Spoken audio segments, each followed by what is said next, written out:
Assalamualaikum warahmatullahi wabarakatuh. Selamat pagi anak-anak. Bagaimana kabarnya hari ini? Alhamdulillah semua masih diberikan kesehatan dan kesempatan untuk berjumpa kembali dalam mata pelajaran ilmu pengetahuan sosial. Perkenalkan, nama ibu adalah Indah Puramasari. Jadi, anak-anak dapat memanggil Ibu Indah. Hari ini, Ibu akan menemani kalian selama belajar di rumah. Sebelum memulai pelajaran pada hari ini, alangkah baiknya mari kita berdoa terlebih dahulu. Berdoa dapat diakhiri. Anak-anak, selama 2 jam pelajaran ke depan, Ibu harapkan anak-anak mampu menjelaskan pengertian lembaga sosial dengan bahasa kalian sendiri. Kemudian, Ibu akan menayangkan animasi video supaya kalian mampu menganalisis jenis-jenis lembaga sosial di dalamnya. Lalu, pada akhir pembelajaran, kalian mampu menyimpulkan fungsi lembaga sosial dengan menulis jurnal pembelajaran. Kemudian, untuk mengikuti proses tanya jawab, anak-anak diharapkan mampu melatih rasa ingin tahu, berpikir kritis, dan juga percaya diri. Apakah anak-anak sudah siap untuk mengikuti pelajaran pada hari ini? Wah, kok masih mengantuk? Ada yang malas juga? Apakah sudah mandi ataukah sudah sarapan? Nah, kalau semua sudah mandi, tidak salah kalau ibu lihat dari sini, anak-anak tampak cantik dan juga tampan. Akan tetapi jangan sampai cantik dan tampannya terhalang oleh rasa mengantuk apalagi rasa malas. Ibu akan melakukan presensi dengan memanggil nama kalian secara acak. Kalau sampai dipanggil 3 kali tidak menjawab, nanti ibu minta untuk menggantikan di depan. Baik. Aninda, Arjuna. Nah, berarti semuanya sudah masuk ya. Untuk mempermudah pembelajaran pada hari ini, silahkan anak-anak membagi kelompok menjadi 6. Masing-masing anggota kelompok terdiri dari 5 anak. Apakah anak-anak sudah merasa nyaman dengan posisi duduk dan anggota kelompoknya? Apakah sudah siap belajar? Sudah siap bukan? Siapa yang tadi malam belajar? Iya, Rina, belajar materi apa semalam? Tentang pengertian lembaga sosial. Baik, kalau Rina sudah belajar mengenai pengertian lembaga sosial, apakah ada yang belajar materi lain? Nah, ibu rasa anak-anak sedikit banyak sudah membaca materi mengenai lembaga sosial kan? Untuk itu, supaya kalian lebih memahami materi lembaga sosial, pada kali ini ibu akan menayangkan animasi video. Silahkan diperhatikan dengan seksama.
Ayah dan ibu mau bicara tentang sekolahmu ke depan. Iya, Pak.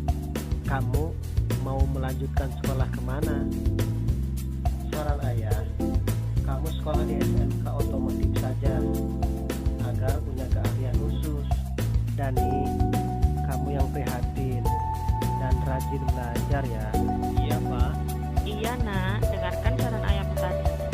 Nanti kamu sekolah di SMK saja, agar nanti bisa meneruskan usaha bengkel ayahmu. Iya, Bu. Memang aku pilih sekolah di SMK. Aku mau ngambil jurusan otomotif karena aku suka di bidang itu.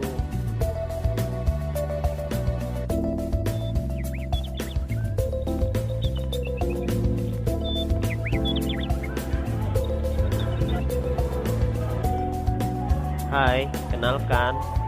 Aku Dani. Saya Rangga. Oh iya, Dani, alasan kamu sekolah di SMK apa?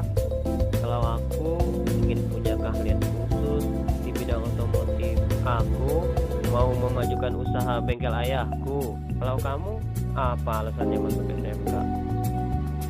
Aku ingin punya keahlian khusus otomotif dan nanti mau cari kerja. Dan nanti kalau sudah bekerja, saya akan melanjutkan kuliah. Memang tamatan SMK bisa kuliah? Ya bisa dong, apalagi kita punya keahlian dasar, tinggal melanjutkan saja. Oh, begitu ya. Ya udah, ayo kita masuk kelas. Ayo.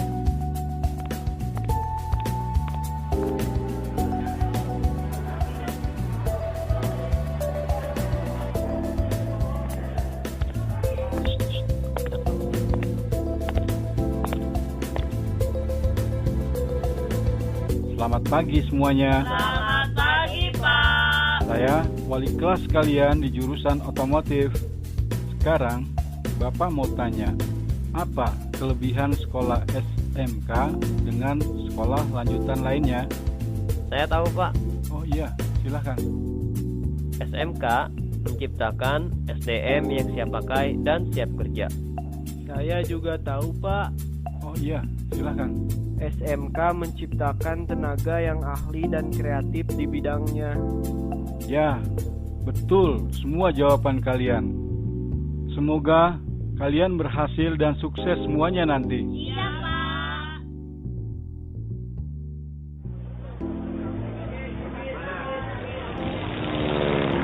Wah, bengkelnya ramai juga tuh.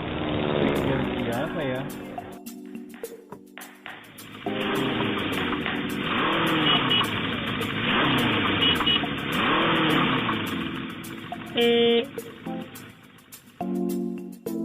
Wah, guru SMK. Selamat pagi, Pak. Selamat pagi. Selamat datang di bengkel kami. Oh, ini bengkel kamu, Dani. Iya, Pak. Bapak bangga, kamu telah sukses. Buktikan bahwa kamu bisa lebih sukses dan lebih maju lagi ya. Iya, Pak. Amin.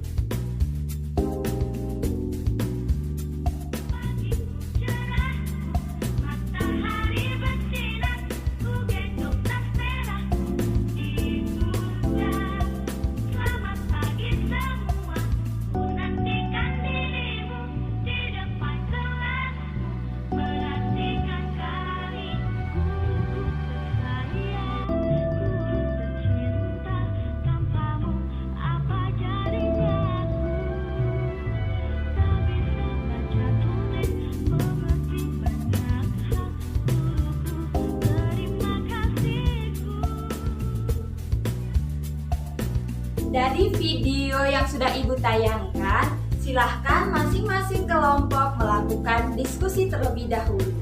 Kemudian, silahkan mengisi lembar kerja peserta didik pada bagian pertama yang akan Ibu bagikan sesaat lagi.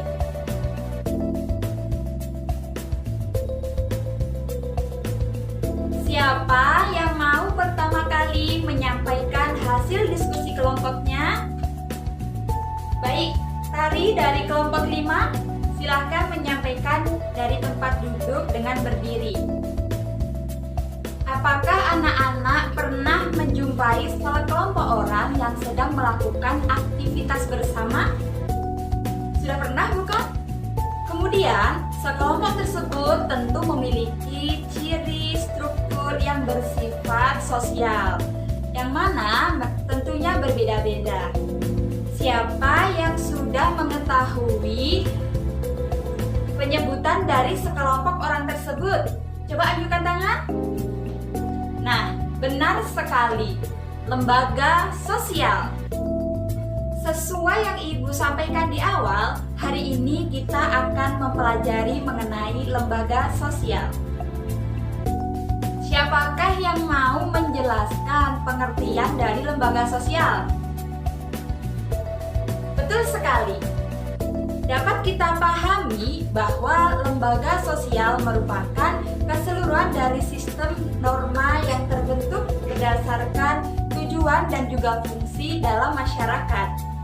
Lembaga sosial ini muncul karena pada dasarnya manusia merupakan makhluk sosial yang selalu membutuhkan orang lain dalam memenuhi kebutuhannya sehari-hari, sehingga masyarakat terhimpun dalam suatu lembaga sosial untuk memenuhi kebutuhannya. Anak-anak, dalam menjalankan aktivitas sehari-hari, setiap orang memiliki tujuan, sifat, dan juga karakter pembawaan yang berbeda-beda. Untuk itu, supaya semua dapat berjalan selaras dan juga sesuai pada harapan kita, maka perlu diciptakan yang namanya norma-norma mengikat. Nah, di dalam masyarakat sering kita jumpai ada 4 tingkatan norma yang harus kita pelajari. Apakah kalian sudah ada yang mempelajari hal ini? Benar sekali. Kita ulang sekali lagi secara bersama-sama. Terdapat 4 tingkatan norma. Apa saja? Yang pertama adalah norma cara atau usage. Yang kedua adalah kebiasaan atau flow. Yang ketiga adalah tata kelakuan atau mores, dan adat istiadat atau custom. Supaya anak-anak bisa mengetahui 4 tingkat norma tersebut, maka Ibu akan menjelaskan secara singkat. Yuk, tetap konsentrasi dan tetap memperhatikan Ibu ya.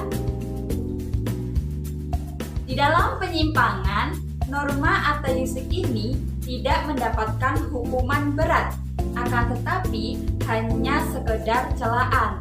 Nah, sebagai contohnya, sering kita jumpai orang-orang di luar sana yang mengotori lingkungan sekitar dengan membuang sampah sembarangan. Maka, mereka tidak akan mendapatkan hukuman, tetapi cenderung mendapatkan celaan karena melakukan tindakan yang tidak sesuai pada tempatnya. Dapat kita ketahui dengan gambar yang ada di atas.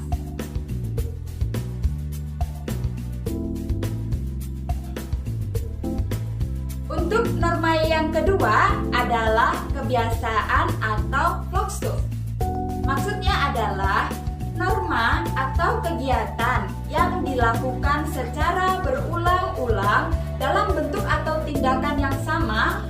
Sebagai contohnya, kita dapat melihat kebiasaan memberi hormat kepada orang yang lebih tua usianya, mendahulukan orang yang sudah lanjut usia ketika sedang antri, dan juga lain sebagainya.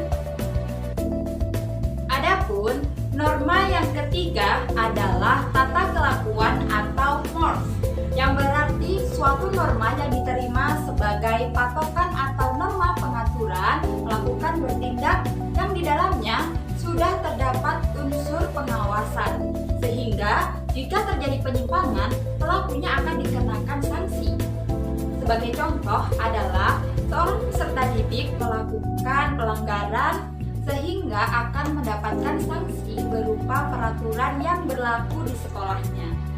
Atau yang keempat adalah adat istiadat atau custom, yang berarti tata kelakuan yang semakin kuat dan mencerminkan kekuatan pola kelakuan masyarakat yang mengikat. para anggotanya. Bagi anggota masyarakat yang melanggar adat istiadat, maka ia mendapatkan sanksi sesuai dengan adat masing-masing yang berlaku. Bagaimana? Apakah anak-anak sudah mengetahui 4 tingkatan norma tadi? Baik, Ibu rasa sudah ya. Untuk itu, mari kita pelajari materi berikutnya mengenai jenis-jenis lembaga sosial.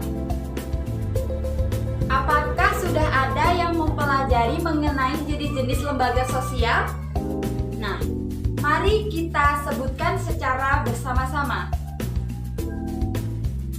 Jenis-jenis lembaga sosial terdiri dari lembaga keluarga, pendidikan, ekonomi, sosial, budaya, agama, dan juga politik. Mari kita belajar bersama-sama mengenai jenis-jenis lembaga sosial. Untuk yang pertama kali adalah lembaga keluarga, yang merupakan unit sosial terkecil yang ada di masyarakat, di mana terdiri dari ayah, ibu, kakak, dan juga adik. Keluarga menjadi forum pendidikan yang utama dan pertama bagi anak sebagai dasar penting dalam pembentukan karakter pada anak. Setiap anggota keluarga memiliki peran untuk regenerasi terhadap anggota keluarganya, sehingga lembaga keluarga memiliki fungsi reproduksi yang berarti di dalam pernikahan diharapkan akan memberikan keturunan. Yang kedua adalah fungsi proteksi atau perlindungan, yang berarti keluarga wajib memberikan perlindungan baik secara fisik ataupun kejiwaan kepada semua anggota keluarganya. Dan yang ketiga adalah fungsi ekonomi, yang berarti di dalam keluarga terdapat peran untuk memenuhi kebutuhan seluruh anggotanya. Dan di sini adalah peran ayah sebagai tulang punggung keluarga. Tidak menutup kemungkinan ibu akan membantu peran ayah untuk mencukupi keluarganya. Yang keempat adalah fungsi sosialisasi. Keluarga menjadi sosialisasi pertama bagi anak-anaknya, karena keluargalah yang berperan membentuk kepribadian anak supaya sesuai dengan apa yang diharapkan orang tuanya. Yang kelima adalah fungsi afeksi, di mana keluarga dalam memberikan kasih sayang dan perhatian kepada anak-anaknya. Yang keenam adalah fungsi pengawasan sosial. Anggota keluarga pada hakikatnya saling kontrol, saling mengawasi karena mereka memiliki tanggung jawab penuh dan menjaga nama baik keluarganya. Fungsi selanjutnya adalah fungsi pemberian status. Melalui perkawinan akan mendapatkan status atau kedudukan yang baru di masyarakat, yang sebagai suami atau istri. Selain itu ia akan diperlakukan sebagai orang dewasa dan mampu bertanggung jawab kepada diri sendiri, keluarga, anak, dan juga masyarakat.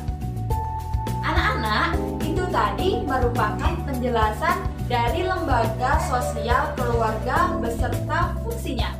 Untuk itu, untuk jenis lembaga sosial yang kedua adalah lembaga pendidikan, yang berperan menjadi agen sosialisasi lanjutan setelah lembaga keluarga. Di dalam lembaga pendidikan, seorang anak akan dikenalkan mengenai kehidupan bermasyarakat yang lebih luas. Lembaga pendidikan ini yang dimaksud adalah sekolah yang mampu berperan untuk mengembangkan pendidikan formal, non-formal, ataupun pendidikan informal. Sedangkan fungsi dari lembaga pendidikan yaitu yang pertama, untuk mengurangi pengendalian orang tua. Keikutsertaan seorang anak dalam lembaga pendidikan seperti sekolah akan mengurangi pengendalian orang tua karena yang berperan saat dalam pengajaran dan pendidikan di sekolah adalah peran gurunya. Yang kedua adalah mensosialisasikan sistem kelas sosial yang ada di masyarakat supaya dapat menghilangkan perbedaan kelas sosial yang ada. Dan yang ketiga ataupun yang terakhir adalah peran sekolah memungkinkan diperpanjang masa remaja dan juga penuaan dan juga penundaan masa dewasa. Anak-anak, setelah lembaga pendidikan, untuk selanjutnya yaitu lembaga ekonomi. Lembaga ekonomi memiliki peran di dalam kegiatan-kegiatan perekonomian. Lembaga ekonomi bertujuan untuk mengatur semua bidang-bidang ekonomi dalam rangka mencapai kebutuhan yang sejahtera, kehidupan yang sejahtera. Adapun fungsi dari lembaga ekonomi antara lain, yang pertama memberikan pedoman untuk mendapatkan bahan pangan, memberikan pedoman untuk melakukan pertukaran barang atau barter. Yang ketiga, memberikan pedoman tentang harga jual beli barang. Yang keempat, memberi pedoman untuk menggunakan tenaga kerja. Dan masih banyak lagi. Anak-anak bisa belajar lebih lanjut mengenai fungsi lembaga ekonomi yang ada di masyarakat. Selanjutnya, Ibu akan sedikit menceritakan mengenai lembaga budaya.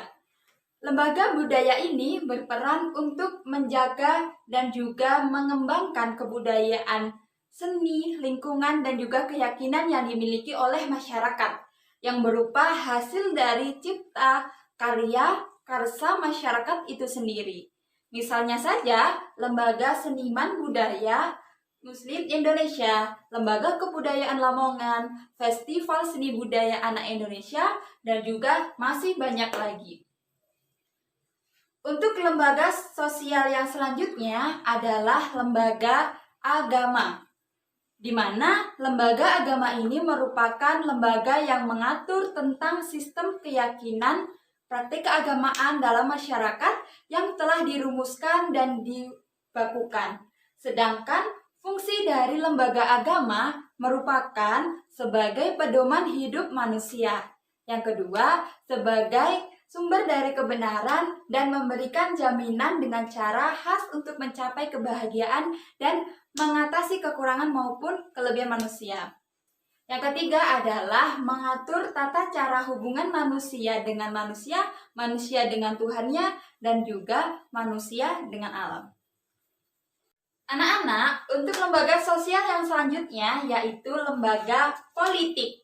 Merupakan tempat proses pembentukan dan juga pembagian kekuasaan dalam masyarakat yang antara lain berwujud proses pembuatan keputusan, khususnya di dalam negara.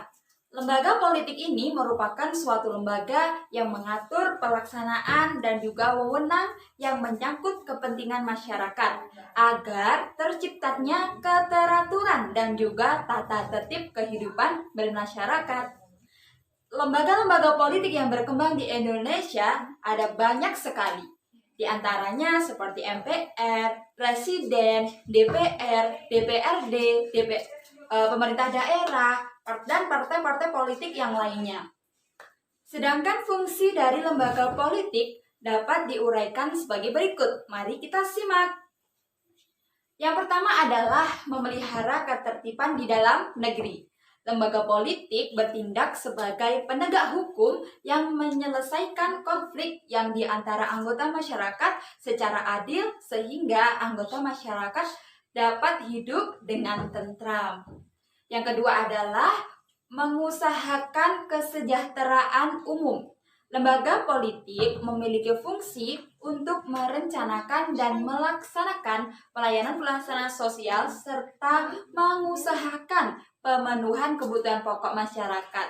Contohnya saja, pengadaan dan juga pendistribusian pangan, sandang, papan, pendidikan, dan juga kesehatan.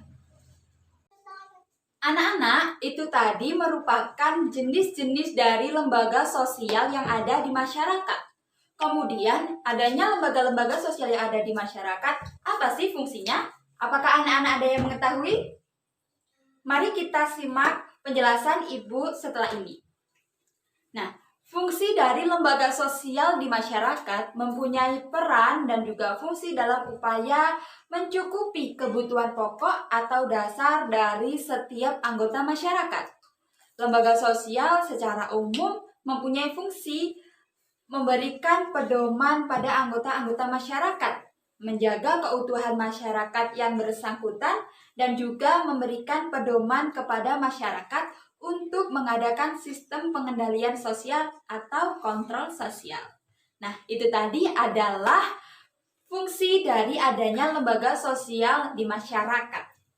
Anak-anak bisa mencari informasi lebih lanjut, bisa di buku, bisa googling, ataupun bisa mencari sumber-sumber referensi lainnya. Karena informasi yang Ibu sampaikan hanya sebatas ini saja dan anak-anak dapat menemukan informasi yang lebih luas lagi. Bagaimana anak-anak? Apakah ada yang ditanyakan? Nah, sudah paham semuanya kan? Untuk mengetahui sejauh mana pemahaman anak-anak pada materi hari ini, Ibu akan memberikan beberapa pertanyaan. Silakan anak-anak mengerjakan melalui lembar kegiatan peserta didik pada bagian 2 secara individu. Dikerjakan sendiri-sendiri ya. Ibu akan membagikan LKPD-nya sesaat lagi.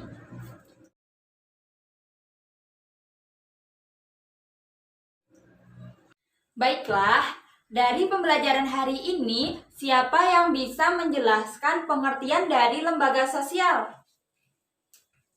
Betul sekali. Apakah ada yang lain? Sudah cukup ya. Lalu, siapakah yang mampu menyebutkan jenis-jenis dari lembaga sosial? Kemudian, siapa yang mampu menjelaskan manfaat adanya lembaga sosial?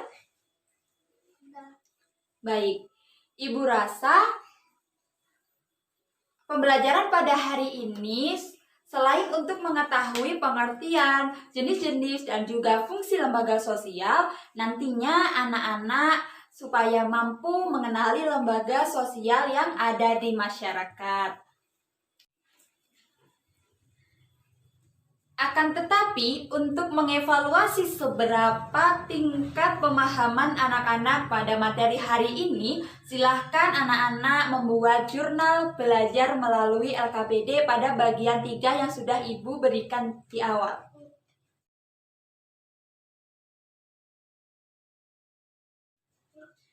Baiklah, sebelum mengakhiri proses pembelajaran pada hari ini, mari kita berdoa terlebih dahulu. Berdoa, Ibu persilahkan.